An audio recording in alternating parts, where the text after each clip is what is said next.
හොඳයි. සුබ සැන්දෑවක් හැමෝටම. 9 ශ්‍රේණියේ තවත් එක් ගණිත පාඩමක් තමයි අපි අද කතා කරන්නේ. පාඩමේ මාතෘකාව කුලක. 22 වෙනි පාඩමයි කුලක පාඩම විදියට තියෙන්නේ. ඉතින් මේ පාඩම අපිට ටිකක් පුරුදු පාඩමක්. කුලක කියන පාඩම මතක ඇති 6 පන්තියේදී අපි ඉගෙන ගත්තේ තේරීම කියලා පාඩමක් එක්ක. ඉන් පස්සේ 7 පන්තියට එනකොට කුලක කියන වචනේ ඉගෙන ගත්තා. කුලක යනු කුමක්ද කියන එකත් ඒ ආශ්‍රිත ගැටලු විසඳීමත් අපි ගිය අවුරුදු වල සාකච්ඡා කරලා තිනවා. කොහොම වුණත් අපි මුලින් ඉඳලාම චුට්ටක් විස්තර කරනවා. කුලක මේ පාඩමට මේ ශ්‍රේණියට 9 ශ්‍රේණියට අදාළව අපි කොහොමද ගැටලු විසඳන්නේ කියන එක සලකා බලන්න ඉස්සෙල්ලා. හොඳයි. එහෙනම් අද දිනේ දාලා අපි මාතෘකාව පටන් ගමු. ලියන්න හැමෝම කුලක කියලා.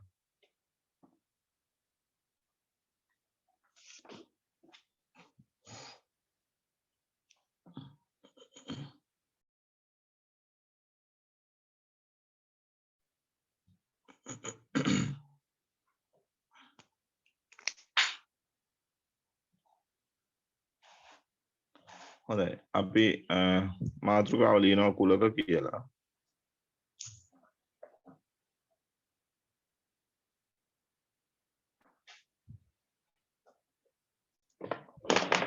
පාඩේ මාතෘකාව කුලක.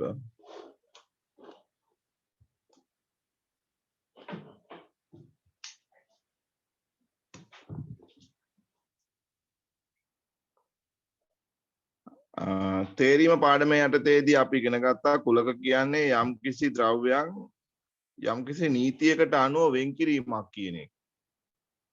යම්කිසි නීතියකට අනුව වෙන් කිරීමක් විදිහට තමයි අපි කුලක හඳුනගත්තේ. හරි.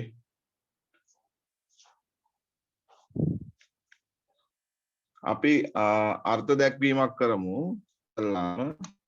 අපි අර්ථ දැක්වීමක් කරමු. මේ වෙන් කිරීම කරන්න වෙන්නේ නිශ්චිත ක්‍රමවේදයකට අනුව. එහෙනම් නිශ්චිතව හඳුනාගත හැකි යම් පොදු ලක්ෂණයක් අනුව තමයි අපිට ඕනෑම දෙයක් වෙන් කරගැනීමේ හැකියාව තියෙන්නේ. ඒ නිසා කුලකයක් විදිහට අර්ථ දක්වන්නේ අපි ලියමු යටින් නිශ්චිතව ලියන්න නිශ්චිතව වෙන්කර හඳුනාගත හැකි. වෙන්කර හඳුනාගත හැකි නිශ්චිතව වෙන්කර හඳුනාගත හැකි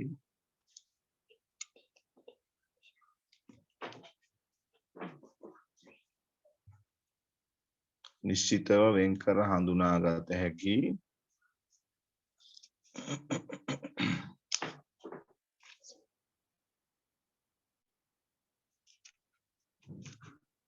දෑවලින්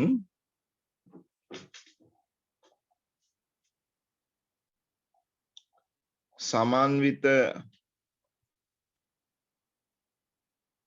සමූහයකට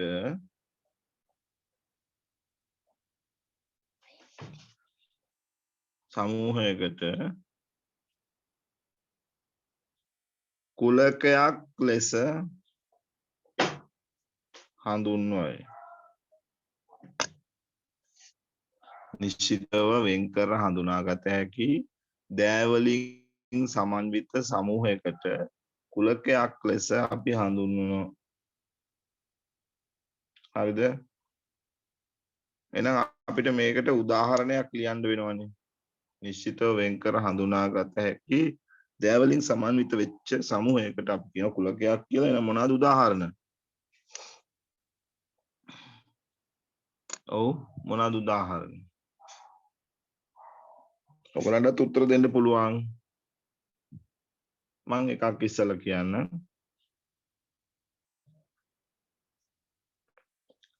අපේ පවුලේ සමාජිකයින්. අපේ ගෙදර සමාජිකයෝ ඉන්නවනේ. අපිට එන ලියන්න පුළුවන් අපේ පවුලේ සමාජිකයින්.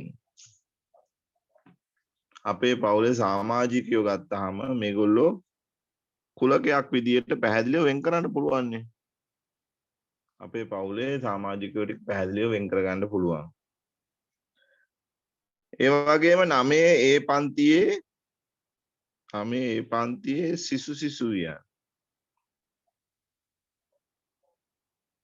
9 පන්තියේ දැන් අපේ පාසල ගත්තාම 9 පන්තියේ සියලුම සිසුවියන් එන්න කියලා කිව්වොත් අපි හිතමු කාර්යාලයට පැමිණෙන්න කියනවා. 9 පන්තියේ සියලුම සිසුවියන් කාර්යාලයට පැමිණෙන්න. එන්න පුළුවන් නේද හැමෝටම? එහෙනම් පැහැදිලිව දැන් 9 පන්ති ළමයි විතරයි එතකොට යන්න වෙන්නේ. අනිත් අයට නෙමෙයි. එහෙනම් පැහැදිලිව 9 පන්තියේ පිරිස වෙන් කර ගන්න පුළුවන්. පැහැදිලිද? right. දැන් මෙතන තව ගැටලුවක් තියෙනවා. දැන් මේ විදියට කුලකයක් හඳුන්වන්නේ නැහැ අපි. ඒකට විශේෂ ක්‍රමවේදයක් තියෙනවා. ඒ නිසා අපි කුලකයක් නිරූපණය කරන ආකාර පිළිබඳව ටිකක් කතා කරමු. එහෙනම් පළවෙනි අනුමාත්‍රිකාව විදිහට ලියමු. කුලකයක් නිරූපණය කරන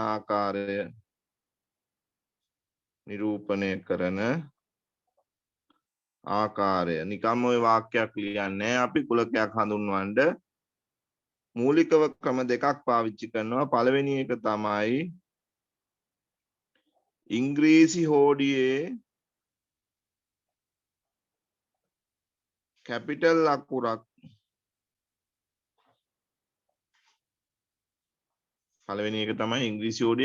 අකුරක් භාවිතා කරනවා. දෙවෙනි එක තමයි සංගල වරහණක් භාවිතා කරනවා. සංගල වරහණක් භාවිතා කරයි. සංගල වරහණක් භාවිතා කරනවා. පැහැදිලිද? එහෙනම් උදාහරණයක් මම මේකේ ලියන්නම්. උදාහරණ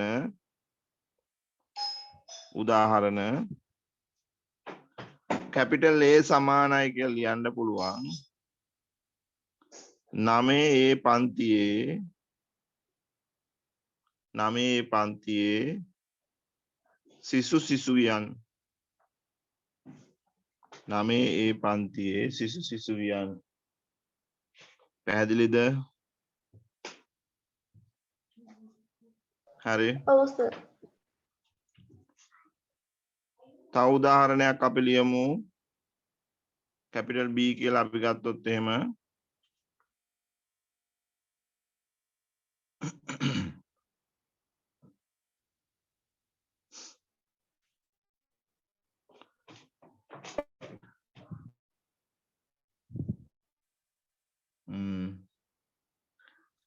අප පාසලේ සංගීත කාමරයේ ඇති සංගීත භාණ්ඩ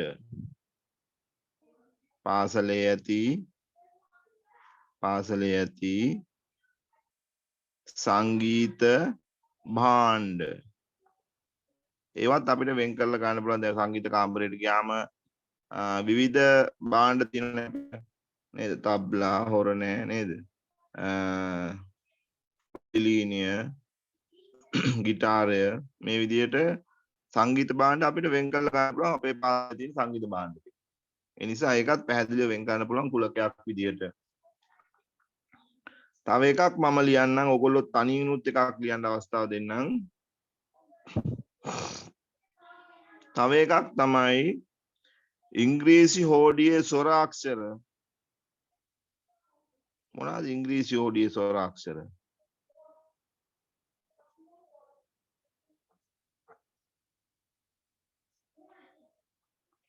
ඉංග්‍රීසි හෝඩියේ ස්වර අක්ෂර මොනවාද ස්වර අක්ෂර කියලා කියන්නේ? ඔව් දන්න කෙනෙක් ඉන්නවද? ඉංග්‍රීසි හෝඩියේ ස්වර අක්ෂර කියලා හොඳට මතක තියාගන්න. ඉංග්‍රීසි හෝඩියේ ස්වර අක්ෂර කියලා කියන්නේ මෙන්න මේ අකුරු ටිකට A E I O U කියන අකුරු පහට A E I O U කියන අකුරු පහට තමයි ඉංග්‍රීසි හෝඩියේ ස්වර අක්ෂර කියලා කියන්නේ. ඒ නිසා ඒවත් පැහැදිලිව වෙන් කරගන්න පුළුවන්. ඒ නිසා අපි කියනවා කුලකයක් කියලා. ඒ වගේම දැන් මේ තියෙන බාහිර දේවල්නේ අපි ඉලක්කම් විදියට ගත්තොත් මොනවද අපිට ගන්න පුළුවන්? ඒකකුත් ලියන්න එපා ඉලක්කම් විදියට. එහෙනම් ඉලක්කම් විදියට ගත්තොත් එහෙම අපිට කියන්න පුළුවන් 10ට අඩු ඔත්තේ සංඛ්‍යා 10ට අඩු ඔත්තේ සංඛ්‍යා මොනවද 10ට අඩු ඔත්තේ සංඛ්‍යාට කියමු බලන්න හැමෝම 10ට අඩු ඔත්තේ සංඛ්‍යා මොනවාද? ඔව් 10ට අඩු ඔත්තේ සංඛ්‍යා තමයි 1 3 5 7 9 මොනවාද ඉලක්කම් ටික 1 3 5 7 9 එහෙනම් ඒ ටිකත් අපිට පැහැදිලිව වෙන් කරන්න පුළුවන්. එතකොට ඔයාලට පේනවා අපි සාමාන්‍ය සමාජයේ දිහා බලපුවාම අපිට දේවලුත් තෝරගන්න පුළුවන්. ඒ වගේම ගණිතය ආශ්‍රිතව සංඛ්‍යා ආශ්‍රිතවත් අපිට මේ කුලක තෝරලා වෙන් කරගන්න පුළුවන්. පැහැදිලිද? දැන් අපේ පාසල් වත්තේ තියෙන ගස් වර්ග අපිට වෙන් කරන්න පුළුවන්. සියලුම ගස් වර්ග ටික වෙන් කරලා ගත්තොත් පුළුවන්. කාලය වැඩි වෙන්න පුළුවන්. නමුත් වෙන් කරගන්න පුළුවන්. පැහැදිලිද? එතකොට අපේ පාසලේ චිත්‍ර විෂය හදාරන සිසුන් ගත්තොත් එහෙම පැහැදිලිව වෙන් කරගන්න පුළුවන්. චිත්‍ර විෂය හදාරන සියලුම කට්ටිය වෙන් කරගන්න පුළුවන්. හරි. එහෙනම් කුලකයක් නිරූපණය කරන්න ප්‍රධාන ක්‍රම දෙකක් තියෙනවා. ඒ කියන්නේ අවශ්‍යතා දෙකක් තියෙනවා. ඒ තමයි ඉංග්‍රීසි හෝඩියේ කැපිටල් අකුරක් අවශ්‍යයි. ඒ වගේම සංගල වරහණක් භාවිතා කරනවා. පැහැදිලිද? අනේක තේරුම් ගන්න. දැන් මේකේ තව දෙයක් තියෙනවා. දැන් අපි මේ කුලක ගැනනේ කතා කරන්නේ. දැන් ලෝකේ තියෙනවානේ මේ දෙපැත්තක් අපි කියනවා ඒකට ද්වි ස්වභාවය කියලා. ලෝකේ තියෙනවා ද්වි ස්වභාවයක්. ඒ තමයි උදේ වෙනවා නම් අනිවාර්යයෙන්ම රෑ වෙනවා. නේද? සීතල තියෙනවා නම් උණුසුම තියෙනවා. ඒ වගේම ආලෝකය තියෙනවා නම් අඳුර තියෙනවා. නේද? දුක තියෙනවා නම් සැප තියෙනවා. අපි එහෙම කියනවනේ. ඒ නිසා කුලක කියලා දෙයක් අපි කතා කරනවා නම් කුලක වෙන්නේ නැති දේවලුත් තියෙනවා. කුලකයක් ගණයට නොවැටෙන දේවලුත් තියෙන්න ඕනේ. එහෙනම් අපි ඉස්සෙල්ලා ඉගෙන ගමු. කුලකයක් කියන එක දැන් පොඩ්ඩක් පැහැදිලි කරගත්තා. ඔයගොල්ලෝ මේකට තව උදාහරණයක් යටින් ලියන්න. තනියෙන් ලියන්න එකක්. තනියෙන් උදාහරණයකුත් ලියන්න. ඊට පස්සේ අපි ඊළඟ අනුමාතෘකාව විදියට කුලක නොවන දෑ මොනවාද කියලා බලමු. කුලක නොවන දෑ පැහැදිලිද? එහෙනම් දෙවෙනි අවස්ථාව තමයි නොවන දෑ. කුලක නොවන දෑ. කුලකයක් වෙන්නේ නැති අවස්ථාව තමයි මේ තියෙන්නේ. හරි. මොනවාද නම් කුලකයක් වෙන්නේ නැත්තේ? කාට හරි කියන්න පුළුවන්ද? දැන් කුලක දැන් අපි මං කිව්වනේ දැන් ලෝකෙ දෙපැත්තක් තියෙනවා කියලා. එතකොට කුලක කියලා යමක් අපි හඳුනගත්තොත් ඒකට අයිති නොවන දේවලුත් තියෙන්න ඕනේ. එහෙනම් කුලකයක් වෙන්නේ නැති දේවල් මොනවාද? කුලකයක් කියලා හඳුනාගත්තේ නිශ්චිතව පැහැදිලිව වෙන්කර හඳුනාගත හැකි දෑවලින් සමන්විත කුලකයේ සමූහයකට අපි කිව්වා කුලකයක් කියලා. එහෙනම් නිශ්චිතව වෙන් කරන්න බෑ කියන අදහස ගත්තා නම් කුලකයක් වෙන්නේ නැහැ කියලා කියන්න පුළුවන්. පොඩ්ඩක් හිතන්න බලන්න. මොනවාද නිශ්චිතව වෙන් කරගන්න බැරි? හරි මම උදව් කරන්නම් මෙන්න උදාහරණයක් දෙන්නම්. උදාහරණයක්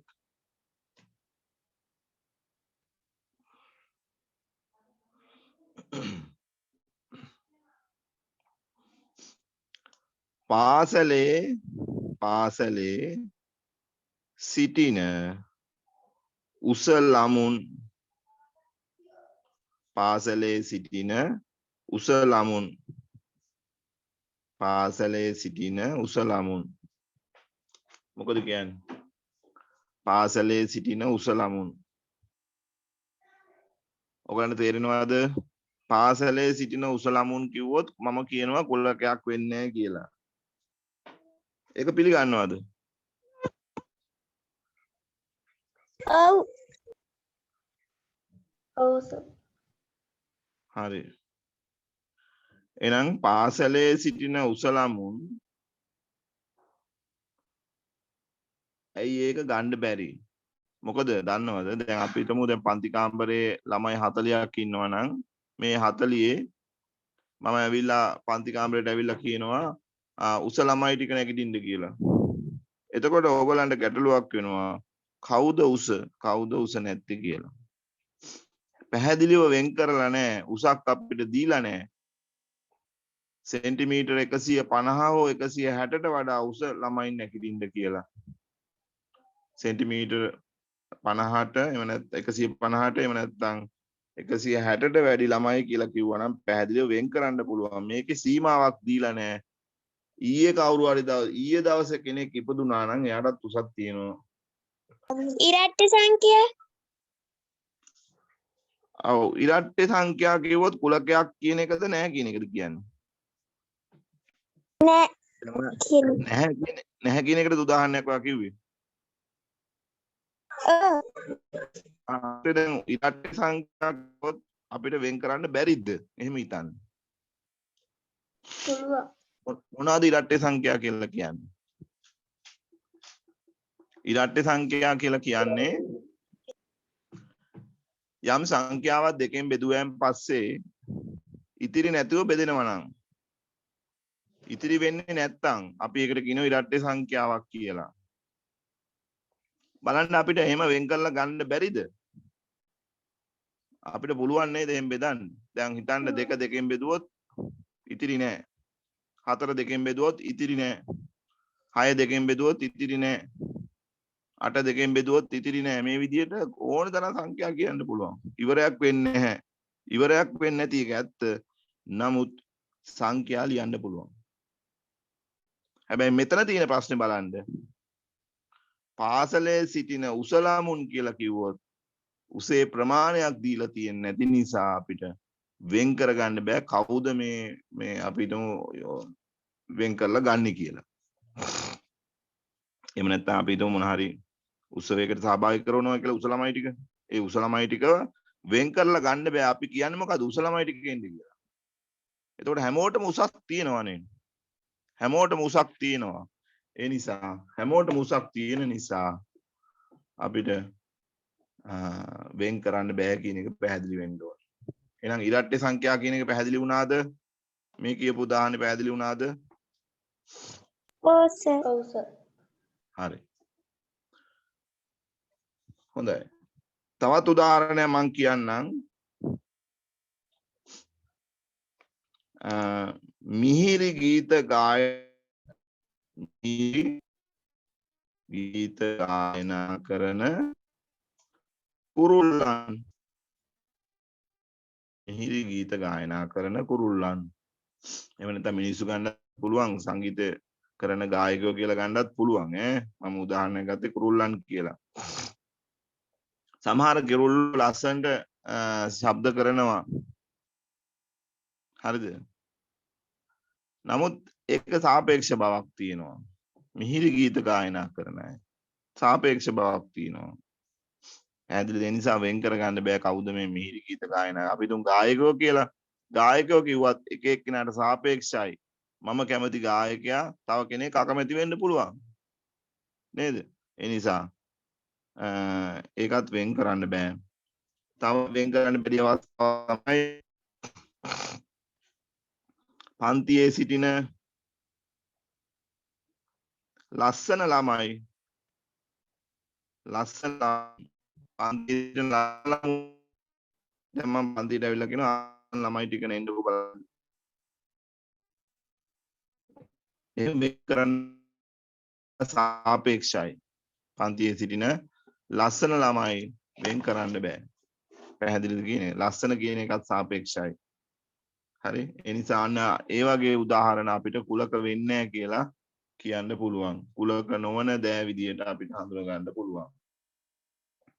දැන් තේරුණාද මේ කතාව? දැන් මේ කතාව තේරුණාද? හරි. හරි. හරි. දැන් ඔන්න කුලකයක් කියන්නේ මොකද්ද කියලා ආයෙ මතක් කරගත්තා. ඒ වගේම කුලකයක් නොවන ඒවත් අපි ලිව්වා.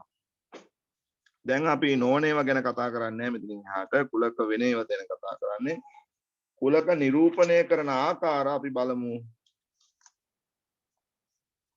කුලකයක් නිරූපණය කරන ආකාර ලියමු.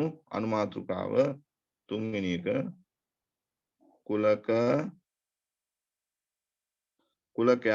නිරූපණය කරන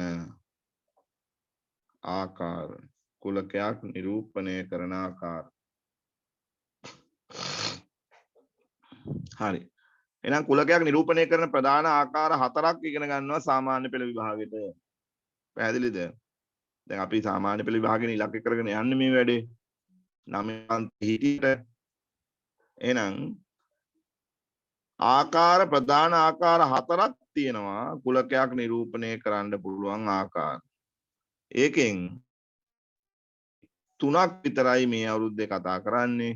අවසාන එක කතා කරන්නේ ලබන අවුරුද්දේදී. කුලකයක් නිරූපණය කරන ආකාර 4ක් තියෙනවා. ඒ ආකාර 4න් 3ක් ගැන තමයි මේ අවුරුද්දේ කතා කරන්නේ. 10 පන්තිට ගියාම තවත් එක් ආකාරයක් අපි කියලා දෙනවා. පැහැදිලි? right අපි නම් පළවෙනි ආකාරය බලමු. මම මෙතන 1 2 3 4 කියලා දාන්නම්. 1 2 3 4 කියලා දාන්නම්. එහෙනම් පළවෙනි ආකාරයට අපි යන් ඒකට අපි කියනවා විස්තර කිරීමක් ලෙස.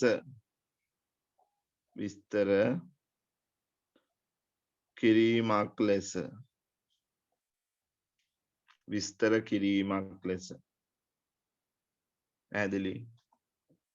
එහෙනම් මොකද කරන්න යන්නේ? විස්තර කිරීමක් ලෙස කුලකයක් දක්වන්නයි යන්නේ. වචනේ තේරුම ගත්තාම මේක යම් විස්තරයක් කියන අදහසක් තියෙනවා. ඒ නිසා උදාහරණයක් තමයි කැපිටල් A කියලා දාන්න ඕනේ. සංගල වරහන ඇතුලේ අපි ලියනවා බිඳුවේ සිට 10 දක්වා ඇති බිඳුවේ සිට 10 දක්වා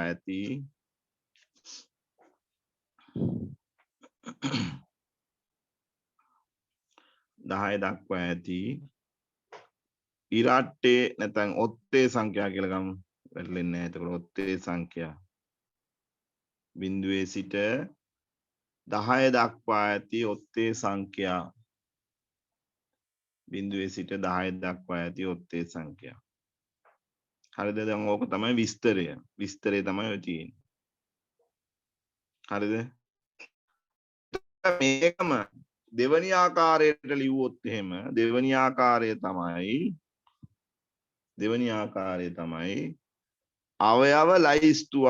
අවයව ලැයිස්තුවක් ලෙස මේකට අයිති අවයව ලැයිස්තුවක් විදියට අපි කියන්නේ ඒවා අවයව පැහැදිලිව ලියලා දක්වන්න ඕන නම් අපි කියනවා අවයව ලැයිස්තුවක් සකස් කරනවා කියලා. එහෙනම් කුලකයක් දක්වන්න පුළුවන් දෙවනි ආකාරය තමයි අවයව ලැයිස්තුවක් විදියට දක්වන්න පුළුවන්. පැහැදිලිද? මේ කියන ඒවා තේරෙනවද? ඔව් සර්. හරි. එහෙනම් මේක මේ උදාහරණය මම අවයව ලැයිස්තුවක් විදිහට ලියන්නම්. කැපිටල් A සමානයි සංගල වරහන් ඇතුලේ බිඳුවේ සිට 10 දක්වා ඔත්තේ සංඛ්‍යා ටික මොනවාද අයිති වෙන්නේ? බිඳුවේ ඉඳලා 10 දක්වා තියෙන ඔත්තේ සංඛ්‍යා තමයි 1 3 5 7 9.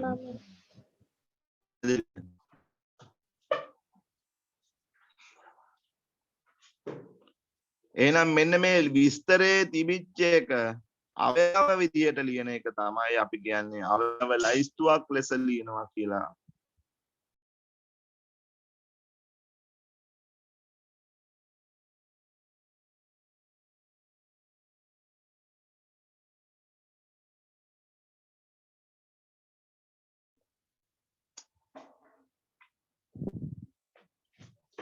අවයව ලැයිස්තුවක් ලෙස ලියනවා කියලා. පැහැදිලි? හරි. ඔව් සර්. එහෙනම් හොඳට උදාහරණ පැහැදිලි වුණා කියලා මම හිතනවා. අපි ඊළඟට තව එකක් කරමු අවස්ථා තුනටම. තුන්වෙනි එකත් ලියලා ඉමු ඉස්සල්ලාම. තුන්වෙනි අවස්ථාව තමයි වෙන් රූප සටහන. වෙන් රූප සටහන. වෙන් රූප සටහන දක්වන එක තමයි තුන්වෙනි ආකාරය. වෙන් රූප සටහනේදී කරන්නේ මේ විස්තර කිරීමක් විදිහට තිබිච්ච එක අවයව දක්වන තවත් ආකාරයක් තමයි වෙන් රූප සටහන කියලා කියන. අපි දන්නවා ජෝන් වෙන් කියන ගණිතඥයා තමයි මේක අපිට ලෝකෙට ඉදිරිපත් කරේ වෙන් රූප සටහන. පැහැදිලි? එහෙනම් මෙන්න මේ අවයව ඔයාලට පේනවා මම මේ කමා එකකින් තමයි වෙන් කරලා තියෙන්නේ. මේ 1, 3, 5, 7, 9 කමා එකක් දාලා තිනවා අවයව ටික එහෙමම ලියලා. මෙතනදී කරන්නේ යම් සංවෘත රූපයක් එක්ක විශේෂයෙන් රවුමක් තමයි අපි අඳින්නේ. සංවෘත රූපයක ඒ කියන එක නම් කරනවා මේ විදිහට ඊතලයේ. නම් කරලා අපි කමා දාන්න නැතුව 1 3 5 7 9 කියලා ලියනවා කැමති විදිහකට. මේ සංවෘත රූපයේ ඇතුලේ අපි මේ ලැබිච්ච අවයව ටික තමයි මේකේ ලියන්නේ. ඒක නම් කරන්න ඕනේ කැපිටල් A කියලා ඊතලයකින්. පැහැදිලිද? ඔන්න ඔය විදිහට දක්වනවට තමයි අපි කියන්නේ වෙන් රූප සටහන කියලා. එහෙනම් පුතාලට පැහැදිලි වෙන්න ඕනේ කුලකයක් නිරූපණය කරන ආකාර 4ක් තියෙනවා. ඒ 4න් මේ පන්තියේදී ඉගෙන ගන්න ආකාර 3යි. පළවෙනි ආකාරය තමයි විස්තර කිරීමක් ලෙස. හරිද? ඔන්න අපි ලියපු උදාහරණය මම නැවත කියන්නම්. ඒ කියලා කුලකයක් තිබුණා 0 සිට 10 දක්වා ඇති ඔත්තේ සංඛ්‍යා. ඒක අවයවයක් ලැයිස්තුවක් විදිහට දෙවෙනි ආකාරයට ලිව්වොත් ඒකේ තියෙන අවයව ටිකට ඒකට අයිති අවයව ටික අපිට දක්වන්න පුළුවන්. එන්නේ 1 3 5 7 9 කියන සංඛ්‍යා ටික. පැහැදිලි? තුන්වෙනි ආකාරය තමයි වෙන් රූප සටහන. වෙන් රූප සටහනදී කරන්නේ සංවෘත රූපයක් ඇතුලේ මෙන්න මේ අවයව ටික දක්වීම තමයි කරන්නේ. ඒකට අපි කියනවා වෙන් රූප සටහන කියලා. ඒකෙදී කැපිටල් A කියලා ඊතලයකින් නම් කරන්න ඕනේ මේ සංවෘත රූපය. පැහැදිලි? හරි නේද? එහෙනම් ඔන්න ඔය ආකාර 4න් 3ක් පිළිබඳව තමයි මේකෙදී අපි කතා කරන්නේ. මේකෙදි තව එක දෙයක් අපි දැනගන්න ඕනේ. ඒ දේ තමයි ඉස්සෙල්ලා මේකට අපි තව උදාහරණයක් ලියලා බලමු. එකයිනේ ලිව්වේ. අපි තව උදාහරණයක් ලියමු. හොඳයි. එහෙනම් මේ තුනටම ගැලපෙන තව උදාහරණයක් බලමු. මේ ටික ලියාගත්තද? ඔව් සර්. හොඳයි. එහෙනම් තව උදාහරණයක් ලියමු. මම මේ උදාහරණයක් ලියන්නම්. කැපිටල් B සමානයි විස්තර කිරීමක් විදිහට මම දෙන්නම්. ඉතුරු ආකාර දෙක ලියලා බලමු. අපි අර කලින් කිව්වා වගේ ඉංග්‍රීසි හෝඩියේ ස්වර අක්ෂර ඉංග්‍රීසි හෝඩියේ ස්වර අක්ෂර. හරි? ඉංග්‍රීසි හෝඩියේ ස්වර අක්ෂර. ඒක තමයි විස්තර කිරීමක් විදිහට ලිව්වොත් ලියන්න වෙන්නේ. එහෙනම් මේක අවයව ලැයිස්තුවක් විදිහට ලියනවා නම් අපිට ලියන්න වෙන්නේ B කියලා ලියලා සංගල වරහන් ඇතුලේ මේකට අයිති අවයව ටික මොනවාද? ඉංග්‍රීසි හෝඩියේ ස්වර මම කලින් කිව්වා A E I O U. හරි, බොහොම හොඳයි. මෙන්න මේ අවයව පහ තමයි අපි ස්වර අක්ෂර විදිහට හඳුන්වන්නේ. එතකොට ක්‍රම එකක් දාලා මෙහෙම ලියනවා. ඕකම අපි ලිව්වොත් වෙන් රූප සටහන කොහොමද දක්වන්නේ? කැපිටල් B කියලා දාලා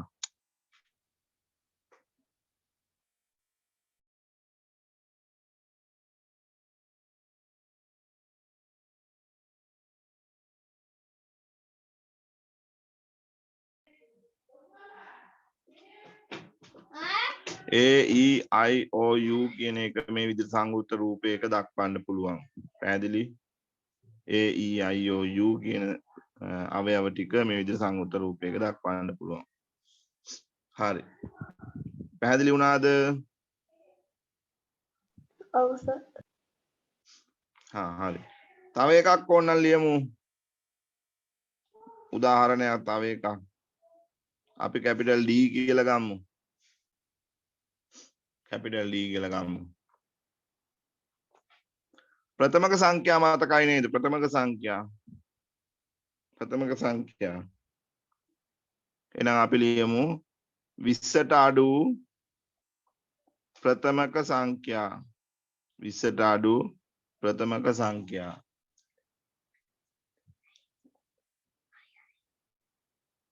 20ට අඩු ප්‍රථමක සංඛ්‍යා එහෙනම් කැපිටල් D කියලා අවයව ටික ලියමු 20ට අඩු ප්‍රථම සංඛ්‍යා මොනවාද පළවෙනි ප්‍රථමක සංඛ්‍යාව කියන්න බලන්න මොකක්ද පළවෙනි ප්‍රථම සංඛ්‍යාව මේ මතක තියෙන්න ඕනේ කලින් අපි කියලා තියෙනවා ප්‍රථමක සංඛ්‍යාවක් කියලා අපි හඳුනගත්තේ සාධක දෙකක් පමණක් තියෙන එකට අපි කියනවා ප්‍රථමක සංඛ්‍යාවක් කියලා. සාධක දෙකක් පමණක් තියෙන එකට අපි කියනවා ප්‍රථමක සංඛ්‍යාවක් කියලා. එහෙනම් අපිට හම්බෙන පළවෙනි ප්‍රථමක සංඛ්‍යාව තමයි 2. දෙවෙනි එක තමයි 3. තුන්වෙනි එක 5. ඊළඟට 7 ඊළඟට 11 13 17 ඔන්න ඔය ටික තමයි අපිට හම්බෙන්නේ 19ක් එනවා 19ත් අයිති මෙන්න මේ ප්‍රථමක සංඛ්‍යාවලට මේ ලියපු සියලුම සංඛ්‍යා අපිට සාධක දෙකයි ලියන්න පුළුවන් දෙක ලියන්න පුළුවන් එක්වරක් දෙක විතරයි 3 ලියන්න පුළුවන් එක්වරක් 3 විතරයි 5 ලියන්න පුළුවන් එක්වරක් 5 විතරයි 7 ලියන්න පුළුවන් එක්වරක් 7 විතරයි 11 ලියන්න පුළුවන් එක්වරක් 11 විතරයි. එහෙම නොවනවත් බලන්න දැන් මම මේ විතරයි කියාගෙන යනකොට වැඩිය. ඔයගොල්ලෝ එහෙම නොවනේකුත් හිතලා බලන්න. හිතන්න 4 කියලා. 4 කියන සංඛ්‍යාව මෙතන මම ලිව්වේ නැත්තේ ඇයි? ඒකේ සාධක තියෙනවා. 1 තියෙනවා, 4 තියෙනවා, 2 තියෙනවා. එහෙනම් 4 කියන එක ලියන්න පුළුවන් එක්වරක් 4 කියලා ලියන්නත් පුළුවන්. ඒ වගේම දෙවරක් 2 කියලා ලියන්නත් පුළුවන්. ඒ නිසා 4 සාධක තමයි 1 4 2 එහෙනම් සංඛ්‍යා 3ක් තියෙනවා. ඒ නිසා ඒක ප්‍රථමක වෙන්නේ නැහැ කියන එක පැහැදිලි කරගන්න. ප්‍රථමක සංඛ්‍යාවක් කියලා අපි ඉගෙන ගත්තේ සාධක දෙකක් පමණක් තියෙන එකට අපි කියනවා ප්‍රථමක සංඛ්‍යාවක් කියලා. පැහැදිලි? සාධක දෙකක් පමණක් තියෙන එකට අපි කියනවා ප්‍රථමක සංඛ්‍යාව. ඒ නිසා 20ට අඩු ප්‍රථමක සංඛ්‍යා ටික තමයි මම මේ ලියලා තියෙන්නේ. 2 3 5 7 11 13 17 19 දැන් මේක ප්‍රථමක සංඛ්‍යාව ගණන පාඩම නෙමෙයි නමුත් ඕගොල්ලෝ මේක කුලක පාඩමේ යටතේ මේ 20ට අඩු ප්‍රථමක සංඛ්‍යා ටික තමයි මේ ලිව්වේ ආයි නැවත මේ පාඩම ඉවරුනහම බලන්න ප්‍රථමක සංඛ්‍යා කියලා පාඩමක් ගණනලා තියෙනවා ඒකෙදි කොහොමද ප්‍රථමක සංඛ්‍යාවල් ලැබුණේ කියන එක මතක් කරගන්න පැහැදිලිද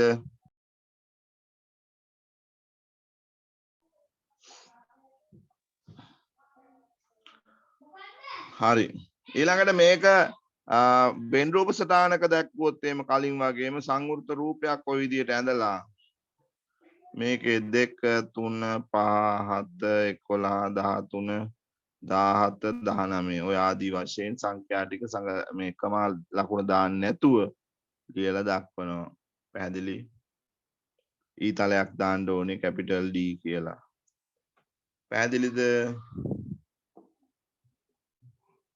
ඔව් සර්. හරි ලියලා ඉවරද ඔව් සර්. හොඳයි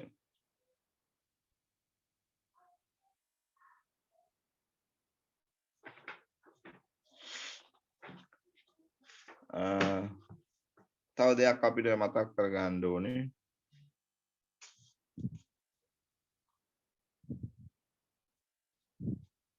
අපි ලියමු 4 වෙනි එක විදියට 4 වෙනි එක විදියට කුලකයක අවයව ගණන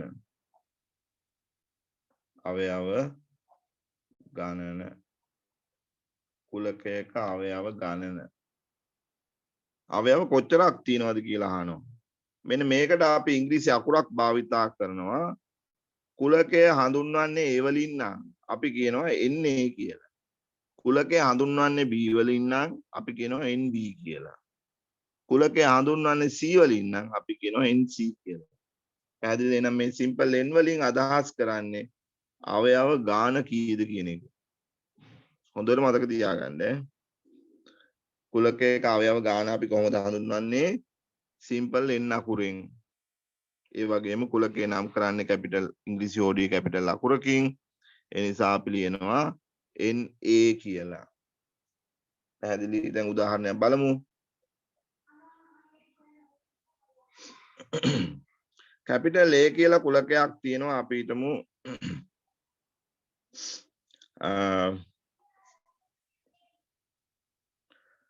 බිංදුවත් 10ත් අතර ඉරට්ටේ සංඛ්‍යා. බිංදුවත් 10ත් අතර ඉරට්ටේ සංඛ්‍යා. ඔක තමයි ගාන. අපෙන් අහනවා NA කීයද කියලා. මේක ප්‍රශ්නයක්. මෙහි NA කීයද කියලා අහනවා. පැහැදිලිද? එහෙනම් අපි මේක ඉස්සෙල්ලාම අවයව ගාන හොයාගන්න ඕන. එහෙනම් අපි මේකට උත්තරයක් ලියන්න ඉස්සෙල්ලා අපි NA කියන එක අර ලැයිස්තුවක් විදිහට ලියාගමු. බිංදුවත් 10ත් අතර, ඒ කියන්නේ 0යි 10යි අතර තියෙන ඉරට්ටේ සංඛ්‍යා මොනවාද? 2 4 6 සහ 8. බිංදුවත් 10ත් අතර තියෙන ඉරට්ටේ සංඛ්‍යා තමයි 2 4 6 8 කියලා කියන්නේ. 2 4 6 8. හරිද? එහෙනම් මේකේ අවයව කීයක් තියෙනවද? මේකේ අවයව කීයක් තියෙනවද? මේ පළවෙනි අවයවය, මේ දෙවෙනි අවයවය, මේ තුන්වෙනි අවයවය. ඔව් මේක හතරවෙනි අවයවය. ඒ නිසා අපිට මේක ලියන්න පුළුවන් NA සමානයි 4යි කියලා. පැහැදිලිද? තේරුම් ගත්තද කිව්වේ? NA සමානයි කීයද? 4යි. NA සමානයි 4යි. NA සමානයි 4යි. පැහැදිලි? තවත් උදාහරණයක් බලමු.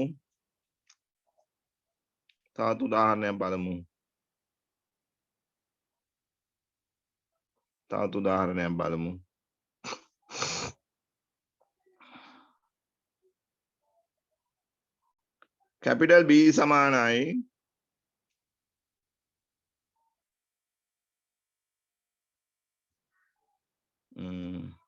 සමන් රංජිත් කමලා සුනිල් බණ්ඩාර ඔන්න නම් පහක් දීලා තියෙනවා. අපි දන්නේ නැහැ මොනවද කියන එක.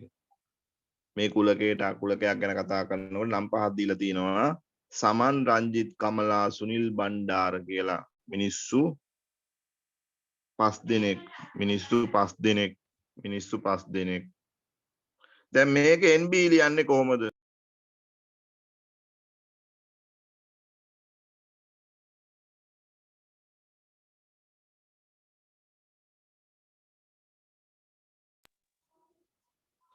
එතකොට මේක NB කියලා කියන්නේ අවයව පහක් තියෙන හින්දා කෙලින්ම ලියන්න පුළුවන් 5යි කියලා. එහෙනම් NB සමානයි කීයද? 5යි. පැහැදිලිද? ඔව් සර්. තේරුණාද? ඔව් Right. සර්. හොඳයි.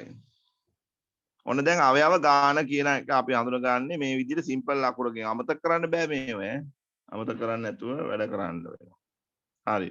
පස්වෙනි අංකය අපේ පස්වෙනි අංකය අනුමාතෘකාව අභිශූන්‍ය කුලකය.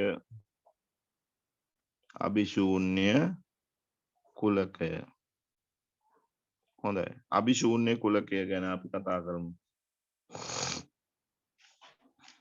අභිශූන්‍ය කුලකය ගැන කතා කරමු.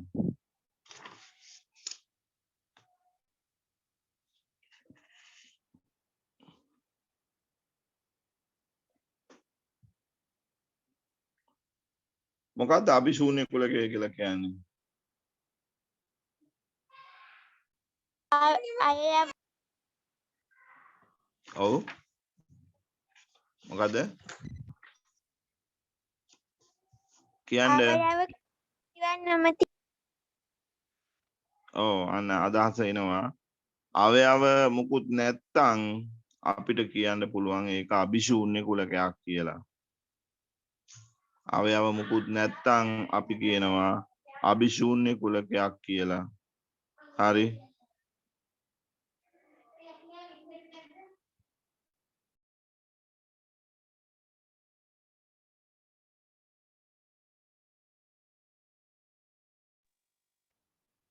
අභිශූන්‍ය කුලකයක් කියලා. හරි.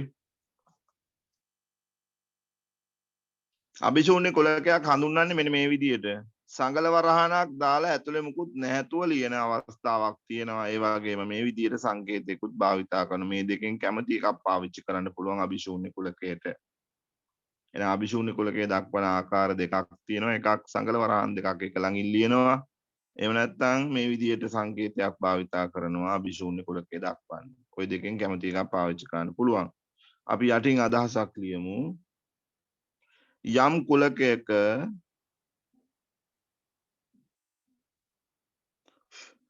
අවයව නොමැති නම් යම් කුලකයක අවයව නොමැති නම් එය අභිශූන්‍ය කුලකයකි. යම් කුලකයක අවයව නොමැති නම් එය අභිශූන්‍ය කුලකයකි. හරි. යම් කුලකයක අවයව නොමැති නම් එය අභිශූන්‍ය කුලකයකි. පැහැදිලි? ඔන්න කැපිටල් A කියලා කුලකයක් තියෙනවා උදාහරණයක්. මේකට ලියනවා මම මෙහෙම එකක්. කැපිටල් A සමානයි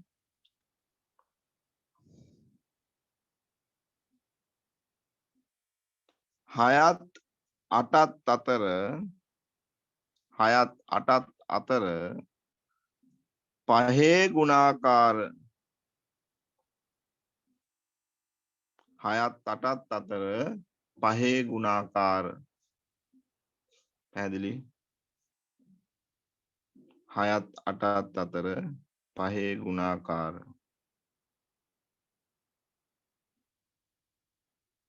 6ත් 8ත් අතර පහේ ගුණාකාර පැහැදිලිද 6ත් 8ත් අතර පහේ ගුණාකාර තියෙනවද 6ත් 8ත් අතර පහේ ගුණාකාර ඔව් පහේ ගුණාකාර මොනවාද පස්සරක් අන්න හරි නැහැනේ පස්සරක් එක 5යි පස්සරක් දෙක 10යි පස්සරක් තුන 15යි ඔය විදිහට නෙන්නේ එහෙනම් 6ත් 8ත් අතර පහේ ගුණාකාර කොහෙද තියෙන්නේ එහෙම එකක් නැහැ ඒ නිසා අපිට ලියන්න පුළුවන් ඒ සමානයි එක්ක මෙහෙම එහෙම නැත්නම් ඒ සමානයි මේ සංගල වරහන් දෙකම ලියන්න පුළුවන් එහෙනම් මේ ආකාර දෙකකින්ම අභිශූන්‍ය කුලකය හඳුන්වන්න පුළුවන් පැහැදිලි එහෙනම් මේකේ අවයව නැත්තම් අපි අර කලින් ඉගෙන ගත්තානේ අවයව ගණන කියන එක. එහෙනම් මේකේ එන්නේ කීයද? මේකේ එන්නේ කීයද? දැන් මේකේ අවයව නෑලු. එහෙනම් එන්නේ කීයද? අවයව නොමැති.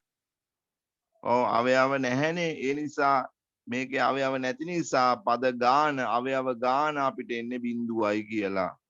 පැහැදිලිද? එහෙනම් මේ අපිට හොඳට තේරුම් ගන්න අවුලක් කරගන්න නැතුව අභිශූන්‍ය කුලකයක හඳුන්වන්නේ මේ විදිහට අභිශූන්‍ය කුලකය කියලා කියන්නේ යම්කිසි කුලකයක අවයව නැත්තම් අපි ඒකට කියනවා අභිශූන්‍ය කුලකයක් කියලා. උදාහරණයක් මම හැඳින්නුවා 6ත් 8ත් අතර පහේ ගුණාකාර නැහැ කියලා. ඒ නිසා අභිශූන්‍ය A කියන එක දක්වන්න පුළුවන් මේ සංකේත දෙකෙන්. අවයව නැති නිසා අපිට ලියන්න පුළුවන් එන්නේ සමානයි බිඳුවයි කියලා. පැහැදිලිද? ඔව් සර්. හරි.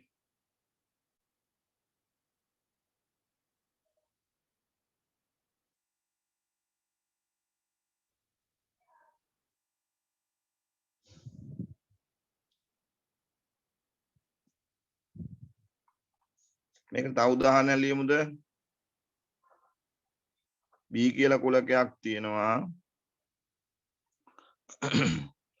එකත් දෙකත් අතර පූර්ණ සංඛ්‍යා මොකද හිතන්නේ? 1යි 2යි අතර පූර්ණ සංඛ්‍යා. දැන් පූර්ණ සංඛ්‍යා කියලා හඳුන්වන්නේ මොනවාද? 1 2 3 4 5 6 7 8 9 10 කියන සංඛ්‍යානේ. එහෙනම් එකත් දෙකත් අතර තවත් ඉලක්කම් තියෙනවද? නෑනේ. ඒ නිසා අපිට කියන්න පුළුවන් B කියන්නේ අභිශූන්‍ය කුලකයක්. මේක මෙහෙම නැත්තම් මේ විදිහට සංගලවරා මේ කැමති දෙකෙන් එකක් ලියන්නේ දෙකම ලියන්නේ අපි. ඒ දෙකෙන් කැමති එකක් ලියන්න පුළුවන්. එතකොට මේකේ අපිට අවයව නැති නිසා NB සමානයි 0යි කියලා ලියන්න පුළුවන්. NB සමානයි 0යි කියලා ලියන්න පුළුවන්. හොඳට පැහැදිලි වුණාද? ඔව් සර්. හරි. දැන් ඔය පැහැදිලි වෙච්ච ටික හරියට තේරුණාද කියලා බලන්න අපිට තියෙනවා 10 වෙනි පිටුවේ පොඩි වැඩක්. බලන්න අච්චු පොතේ 10 වෙනි පිටුවේ පොඩි වැඩක් තියෙනවා කහ පාට තීරුවක්. හරි. බලන්න ඒක තේරෙනවද කියලා. මේ 10 වෙනි පිටුවේ තියෙන ටික. අපි විනාඩි 5ක් 6ක් අරගෙන ටක් ගාලා කරමු මේක. විනාඩි 5ක් 6ක් අරන් කරමු. පුනරීක්ෂණ අභ්‍යාසය කියලා ලියන්න. පහත සඳහන් එකතුව කුලකයක් දැයි නිර්ණය කරන්න කියලා කියනවා. වාක්‍ය ලියලා ඉස්සරහෙන් ලියන්න කුලකයක් වෙනවා නම් කුලකයක් වේ. එහෙම නැත්නම් කුලකයක් නොවෙනවා නම් කුලකයක් නොවේ කියලා. ඉක්මනට ලියන්න බලන්න. ඉක්මනට ලියන්න.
ඉවරයිද?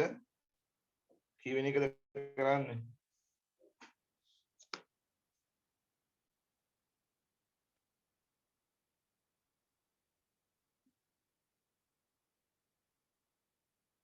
කීවෙනි එකද කරන්නේ? මේ ප්‍රශ්නේ ඉවරයිද?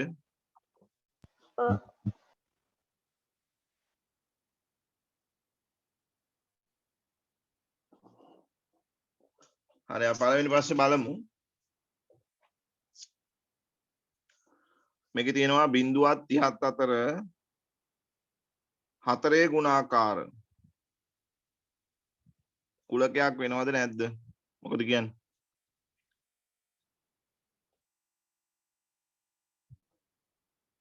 ඔව් 4 ගුණාකාර නැද්ද?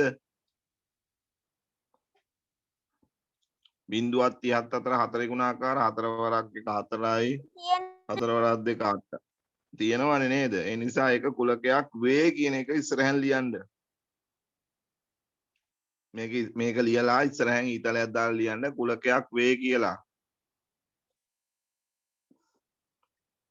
දෙවෙනි එක ශ්‍රී ලංකාවේ දිස්ත්‍රික්ක කීයක් තියෙනවද?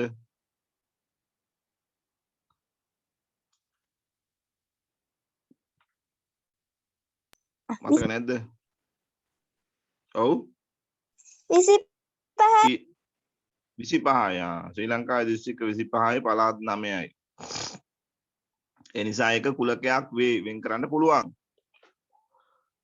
ගණිතයේ දක්ෂ සිසුවෝ කිව්වොත් මොකද වෙන්නේ?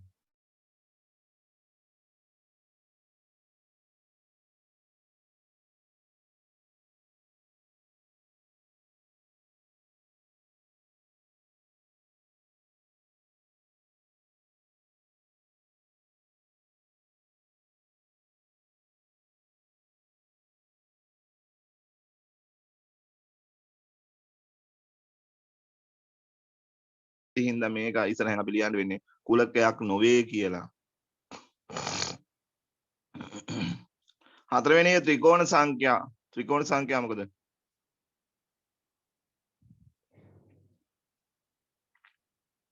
ත්‍රිකෝණ සංඛ්‍යා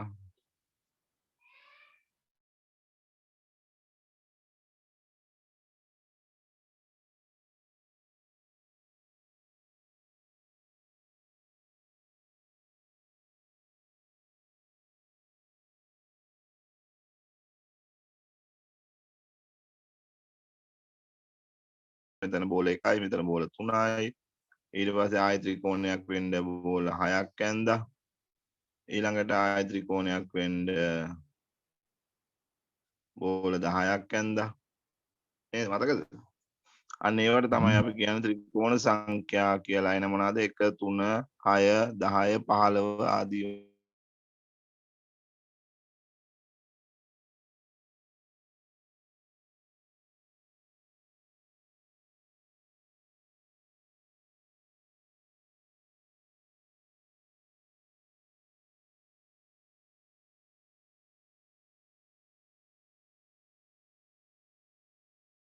විශාලම නිකිලදාය කියලා. දැන් සංඛ්‍යා කියන එක කියලා ඉවරයක් කරන්න පුළුවන්. ඉවරයක් කරන්න බෑ. ඒ නිසා විශාලම නිකිලදාය කියලා ලක්ෂයක් ගත්තත් නිකිලයක් විදිහට හඳුන්වන්න පුළුවන්. බිලියනයක් ගත්තත් නිකිලයක් විදිහට හඳුන්වන්න පුළුවන්. ඒ නිසා සීමාවක් අපි දන්නේ නැහැ. ඒ නිසා ඒක කුලකයක් නොවේ කියන එකයි උත්තරය. පැහැදිලිද? පැහැදිලිද?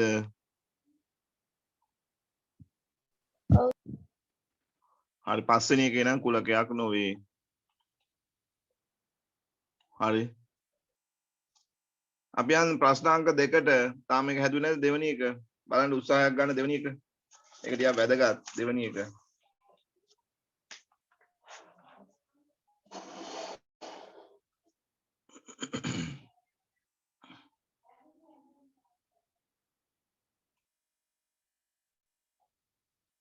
හැදුවා. පහත සඳහන් එක් කුලකය අවයව සහිතව ලියා එහි අවයව ගණන ලියා දක්වන්න කියලා කියනවා. මම එකක් කරලා පෙන්නන්නම්. බලන්න කරපු පුතා හරිද කියලා මේක.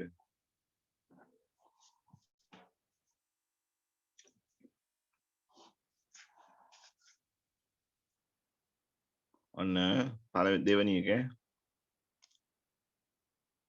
ඒකේ පළවෙනි එක තියෙනවා a සමානයි බිඳුවේ සිට 20 තෙක් පහේ ගුණාකාර 20 තෙක් පහේ ගුණාකාර.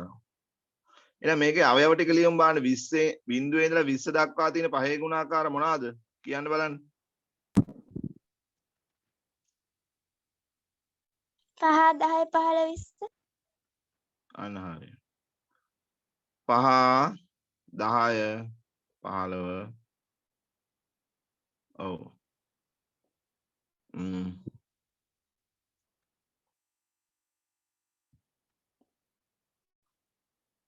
දැන් 20 දක්වා කියලා තියෙනවා නම් අපිට 20ක් ගන්න පුළුවන්. 20 තෙක් කියලා ගත්තාම අපි මේ ටික ගමු.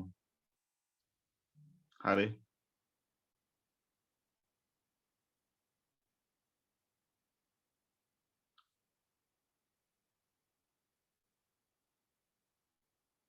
ඔව් කමන්නේ අපි 20ත් අපි අරගමු. 20 තෙක් කියලා ගමු. 20ත් ගමු. මෙතනදී බලන්න ඕනේ බිඳුවේ ඉඳලා 20 තෙක් තියෙන පහේ ගුණාකාරනේ 5 10 15 20 අපි එහෙම ගමු. හරි. එතකොට මේකේ අහනවා අවයව ගණන. NA සමානයි කීයද එහෙනම්? NA කීයද? 4යි ඔව් 4යි. NA සමානයි 4යි. හරි. රෝමි ලක්කාංක 2. හදලා නැත්නම් හදන්න බලන්න රෝමි ලක්කාංක 2.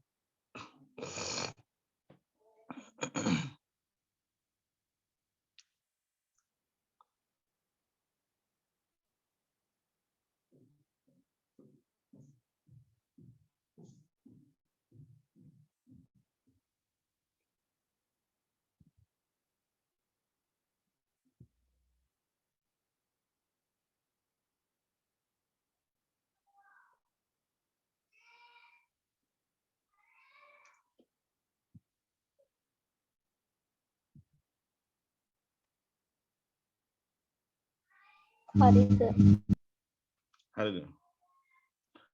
එහෙනම් කැපිටල් B කියන එක ලියන්න පුළුවන්. මොකක්ද තියෙන්නේ? රීකැන්සලයිසේෂන් කියලා. කැන්සලේෂන්. හරි. මේකේ තියෙන අකුරු ගැන කතන්දරේ යන්නේ. එහෙනම් අපිට තියෙන අකුරු තමයි R E කියලා අකුරක් තියෙනවා, C තියෙනවා, O තියෙනවා, N තියෙනවා. ඊළඟට C තියෙන්නේ C කලින් ගත්ත හින්දා ලියන්න බෑ. ඊළඟට I තියෙනවා, L තියෙනවා. L දෙපාරක් තිබ්බට එකයි ලියන්න වෙන්නේ. I ලියන්න බෑ. A තියෙනවා. ඊළඟට T තියෙනවා. I ලියලා තියෙන්නේ O තියෙනවා, N තියෙනවා. ඔය සේරම ලියලා තියෙන ඔච්චරයි ලියන්න වෙන්නේ. එහෙනම් මේකේ NB කීයද? 9යි 2 3 4 5 6 7 8 9 ඕ 9. එහෙනම් NB සමානයි 9යි. එකක් මේ උත්තරේ අනිත් එක මේ උත්තරේ. right. ඊළඟට C කියන එක බලන්න. ඔයගොල්ලෝ කරන්න බලන්න. 2ත් 13ත් අතර ප්‍රථමක සංඛ්‍යා. එතකොට 2යි 13යි ගන්න බෑ. අතර කියලා තියෙන්නේ. 2යි 13යි නැතුව ඉතුරු ටික.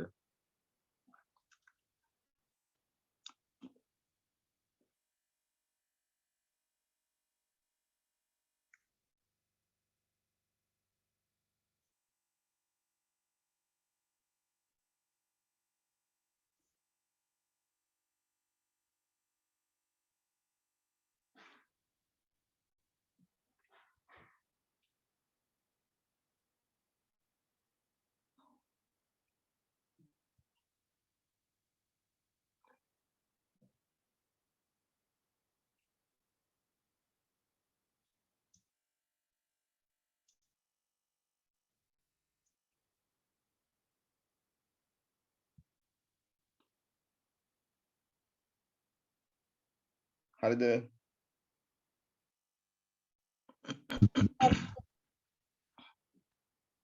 හොඳයි. මොනවාද ආපු උත්තර? 2ත් 13ත් අතර සංඛ්‍යා මොනවාද? ප්‍රථමක සංඛ්‍යා. 3 7 11 3 5 7 11 නේද? ඔය ටික විතරයි. 13 ගන්නට බෑ අතරක නිසා. එහෙනම් NC කීයද? 4යි. NC 4යි. ඊළඟට හතරවෙනි එක කැපිටල් D සමානයි. බිඳුවත් 20ත් අතර ඇති ප්‍රථමක සංඛ්‍යා දෙකක ගුණිතයක් ලෙස ලිවිය හැකි නිකිල.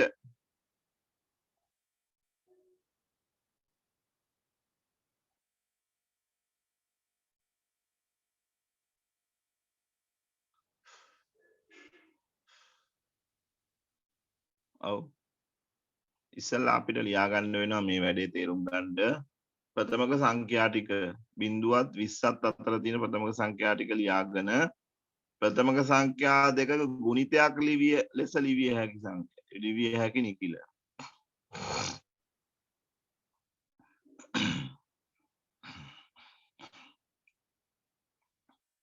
බිඳුවත් 20ත් අතර ඇති ප්‍රථමක සංඛ්‍යා දෙකක ගුණිතයක් ලෙස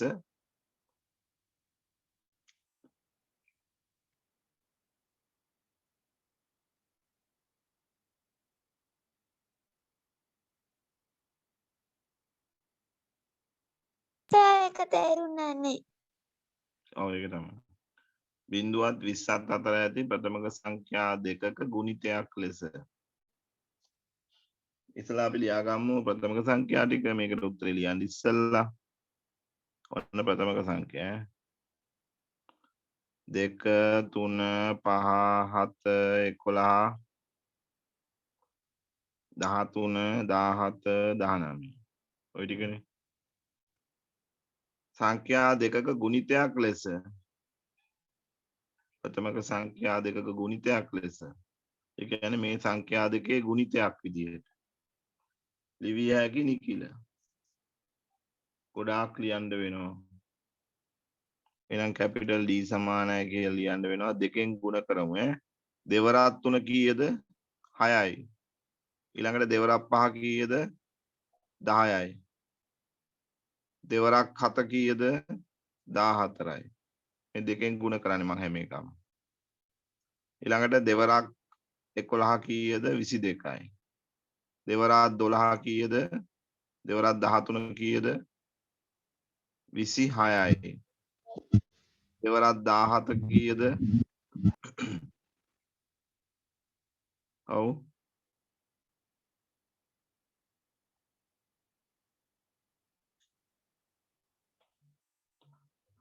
34යි. දෙවරක් 19 38යි. ඔන්න දෙකෙන් ගුණ කරපුවාම එන්නේ ওই ටික. ඊට පස්සේ තුනෙන් ගුණ කරන්න වෙනවා. දැන් දෙකෙන් හැම එකම ගුණ කරා. ඊට පස්සේ ගුණ කරන්න වෙන්නේ තුනෙන්. 3 වරක් 5 15. 3 වරක් 7 21යි.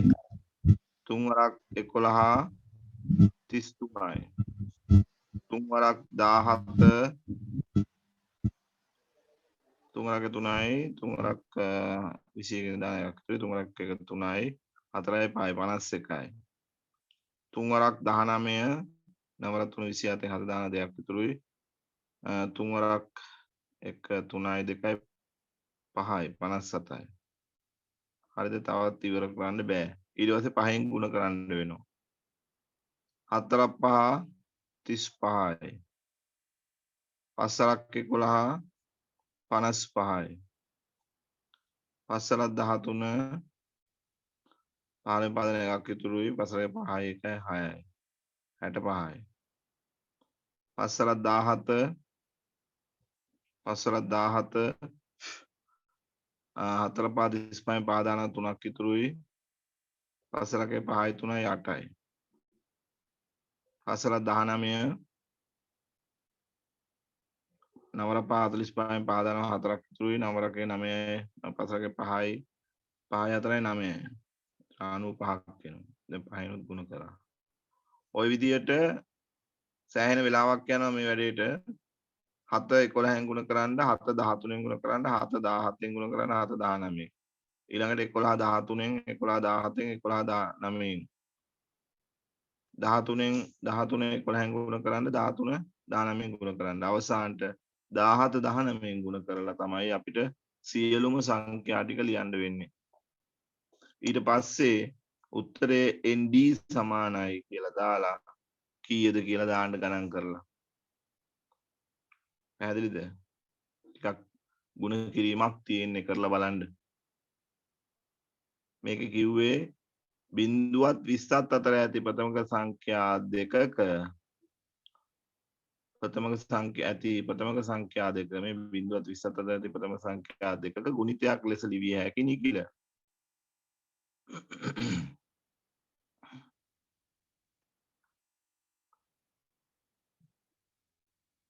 පැහැදිලි? හරි අපි යන් තුන්වෙනි ගානට මෙතන උත්තරේ ඔයගොල්ලෝ වෙලාව අරගෙන කරලා බලලා දාන්න. වෙලාව යන නිසා මම කරන්නේ නැහැ. නැත්නම් තවත් ගුණ කර කර ඉන්න වෙනවා. එහෙම ගුණ කරලා අවසානට ND කීයද කියලා දාන්න.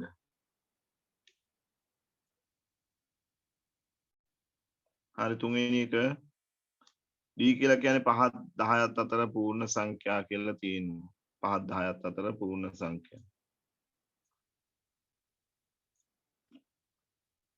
එහෙනම් කැපිටල් D සමානයි 5ත් 10ත් අතර පූර්ණ සංඛ්‍යා මොනවාද? 6 7 8 9 6 7 8 9 10 ගන්න බෑනේ නේද? 4 කියලා තියෙන්නේ. හරි ඔන්නම ලියන්න පුළුවන්. එහෙනම් රෝම ඉලක්කාංකයකට එන්නේ මේ ටික. එහෙනම් ND කීයද? 4 ND 4යි නේද? ND 4යි. ND 4යි. හතරවෙනි එක බලන්න අවසාන එක.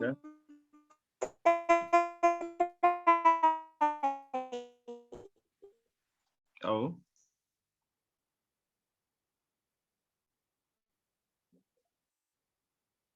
හතරවෙනි එක අභිශූන්‍ය කුලකයක ලැබෙන කුලක තුනක් ඉහත හඳුන්වා දුන් පළමු ආකාරයෙන් ලියා දක්වන්න. අභිශූන්‍ය කුලක තුනක් ලියන්න කියලායි කියන්නේ.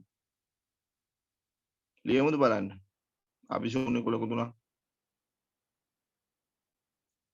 කැපිටල් A කියලා අරගෙන එකක් ලියන්න.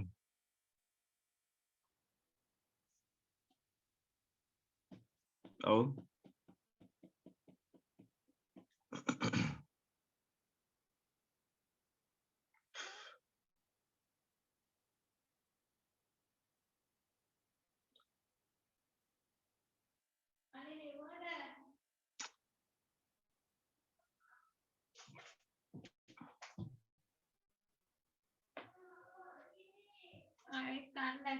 ඊට පස්සේ අපි හිතමු 10ත්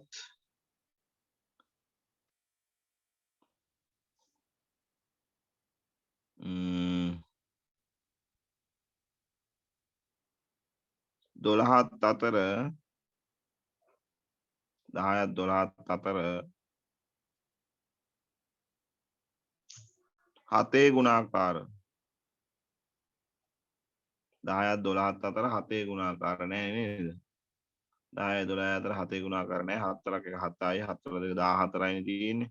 ඒ නිසා 10 12 අතර 7 ගුණාකාර නැත. ඒ නිසා අපිට අභිශූන්‍ය කුලකයක් විදිහට දක්වන්න පුළුවන්. ඔයගොල්ලොත් එකක් කියන්න බලන්න.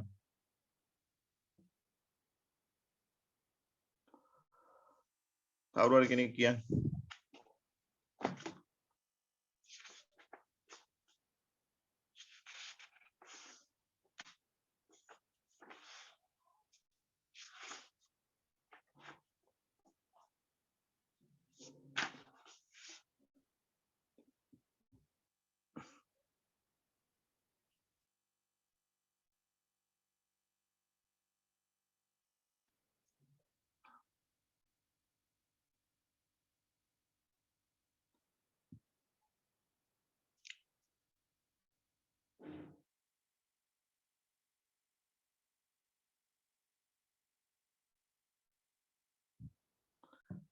තව ඕනනම් 8ත් 10ත් අතර ප්‍රථමක සංඛ්‍යා එහෙම ලියන්න පුළුවන් 8යි 10යි අතර ප්‍රථමක සංඛ්‍යා නැහැ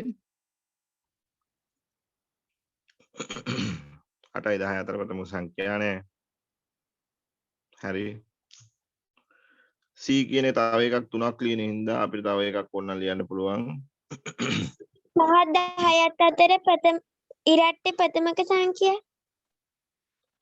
5 10ත් අතර ඉරට්ටේ ප්‍රථමක සංඛ්‍යා ඒතර අවස්ථා දෙකක් ඔයා කියනවා එකක් ඉරට්ටේ අනිත් එක ප්‍රථමක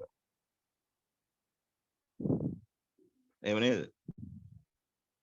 සර් 5 10ක් තියෙන ප්‍රථමක සංඛ්‍යා මොනවාද එහෙනම් මෙහෙම කියන්න වෙනවා 5 10ත් අතර ඉරට්ටේ වන ප්‍රථමක සංඛ්‍යා කියලා එහෙම නේද ඒක හරි උත්තරේ 5 10ත් අතර ප්‍රථමක සංඛ්‍යා දැන් දෙකනේ අපි දන්න ප්‍රථමක සංඛ්‍යාවල ඉරට්ටේ තියෙන්නේ දෙක අහුවෙන්නේ නැහැනේ නිසා 5 10ත් අතර ඉරට්ටේ වන ප්‍රථමක සංඛ්‍යා කියලා කිව්වොත් හරි හරිද මම ලියන්න ගියේ 20ත් 21ත් අතර පූර්ණ සංඛ්‍යා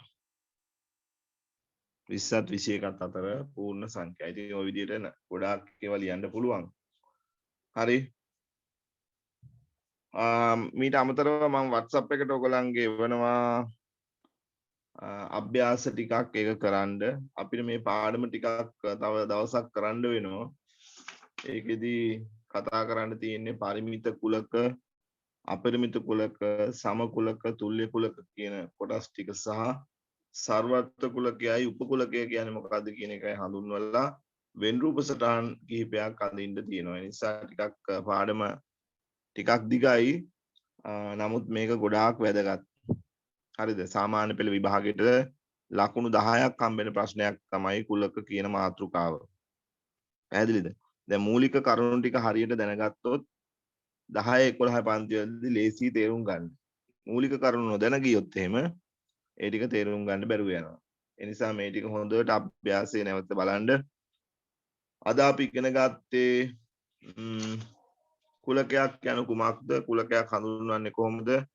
කුලකයක් නිරූපණය කරන ආකාර 3-4ක් තියෙනවා. ඒකෙන් 3ක් අපි ඉගෙන ගත්තා. ඒ 4න් 3ක් ඉගෙන ගත්තා. ඒ වගේම අභිශූන්‍ය කුලකය කියන්නේ මොකක්ද කියලා ඉගෙන ගත්තා.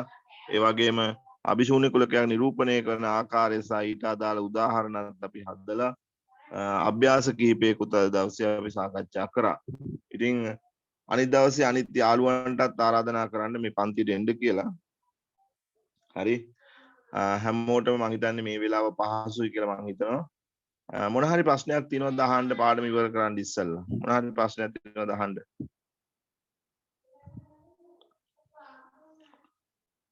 මොන හරි ප්‍රශ්නයක් තියෙනවද අහන්න? හොඳයි. එහෙනම් අද දවසේ මම මේ ටික ඉවර කරනවා. අභ්‍යාසයේ WhatsApp එකට එවනවා. ඒ ටික කරලා ලෑස්ති කරලා තියාගන්න. අපි පාසලේදී නැවත ඒ ටික බලමු. හරි? ඒ නිසා අද හැම සහභාගී නොවු හැම කෙනාටම කියන්න නැවත ඊළඟ දවසේ සම්බන්ධ වෙන්න කියලා. මේක WhatsApp එකට මම දානවා රෙකෝඩින් එකත්. ඔයගොල්ලෝ රෙකෝඩින් එකත් බලලා නැවත අඩුපාඩුවක් තියෙනවා නම් මොන හරි ගැටලුවක් තියෙනවා නම් निराකරණය කරගන්න පුළුවන්. හොඳයි. එහෙනම් අද දවසේ ඔයගොල්ලෝ සම්බන්ධ වුණා වැදගත් පාඩමකට. ගණිතයේ වැදගත් පාඩමක් කුලක කියලා කියන්නේ. ඒ නිසා ඒක තව දුරටත් අධ්‍යයනය කරන්න, අභ්‍යාස කරන්න. ගණිතයට ආසාව ඇති කරගත්තොත් අපිට පුළුවන් මේ හොඳ ලකුණකට එහෙම නැත්නම් හොඳ සාමාර්ථයකට විභාගෙදී ලබා ගන්න. හරි එහෙනම් හැමෝටම සුබ රාත්‍රියක්. අද දවසේ අපි පාඩම මෙතනින් හමාර කරනවා. Good night හැමෝටම.